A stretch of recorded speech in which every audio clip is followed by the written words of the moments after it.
For 13 years, one man murdered 17 people. He drugged them, strangled them, dismembered them, all inside his own apartment. And somehow, no one had a clue. This is the story of how a monster managed to hide in plain sight for so long. Just let that number sink in for a second. 17.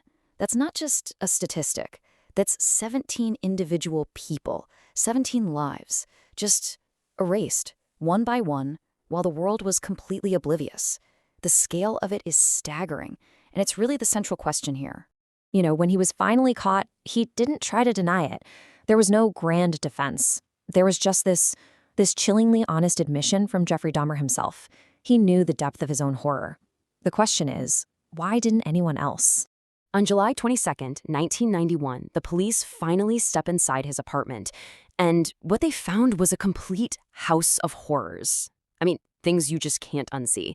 But the most disturbing part isn't just what they found, it's how it ever got to that point. So to understand the end, we've got to go back to the beginning. See, this whole nightmare didn't just appear out of thin air. It wasn't some sudden, explosive break. It started much earlier, with a single act that planted a very dark seed. Believe it or not, Dahmer himself was just a kid, 18 years old. He picks on another teenager, Stephen Hicks, invites him back to his parents' place for a few drinks. Sounds normal enough, right? But when Hicks tried to leave, something inside Dahmer just snapped. It was impulsive, it was violent, and it was the very first time he crossed that terrible line. And then, nothing. For 9 long years, he didn't kill. It's kind of crazy to think about. He joined the army, got discharged, moved in with his grandma. But underneath that quiet surface, that urge was just building like a pressure cooker. And then in 1987, it finally blew.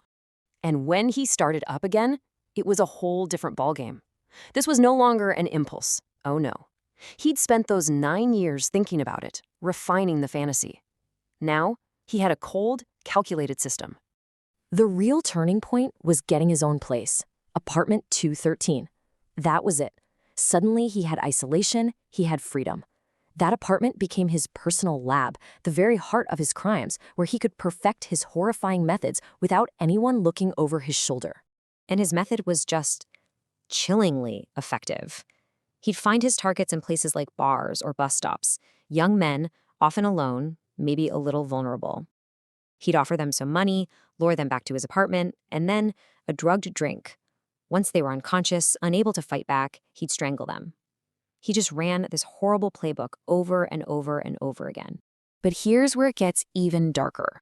For Dahmer, the murder itself wasn't the final act. What he did afterwards, that reveals everything about his obsession. He didn't just keep trophies. He was photographing them, dismembering them, dissolving them in acid, and even consuming parts of them. He later claimed it was his twisted way of making them a permanent part of him, so they could never leave. So, okay, we have a man with a system, operating out of a private apartment. But he wasn't a ghost. He couldn't have been. There were warnings, there were signs. And this is where the story gets really uncomfortable, because it stops being just about the killer and starts being about the silence that let him keep killing. I mean, can you imagine the smell? His neighbors complained about it constantly. An unbearable stench, they said, like something had died.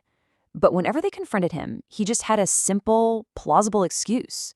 Oh, my fridge broke and the meat went bad. And you know what? They believed him. It was just easier than imagining the horrifying truth. But an ignored smell is one thing. What happened in May of 1991 is something else entirely.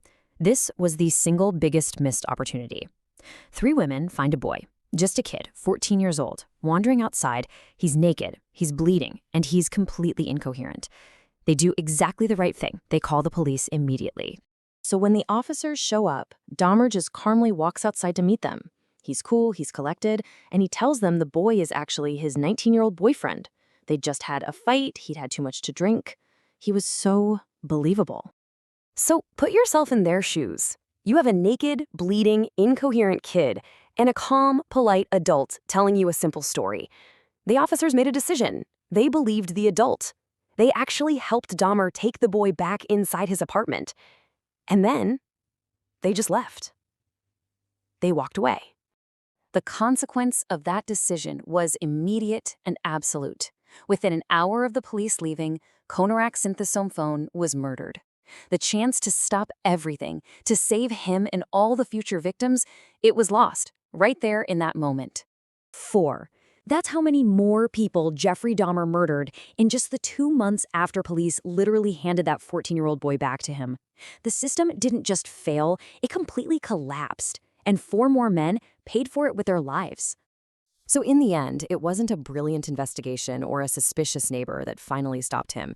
No, it all came down to the sheer bravery of one man who simply refused to be the next victim. His name was Tracy Edwards. He'd been lured back to apartment 213, just like the others. But when Dahmer tried to put him in handcuffs, Edwards fought back.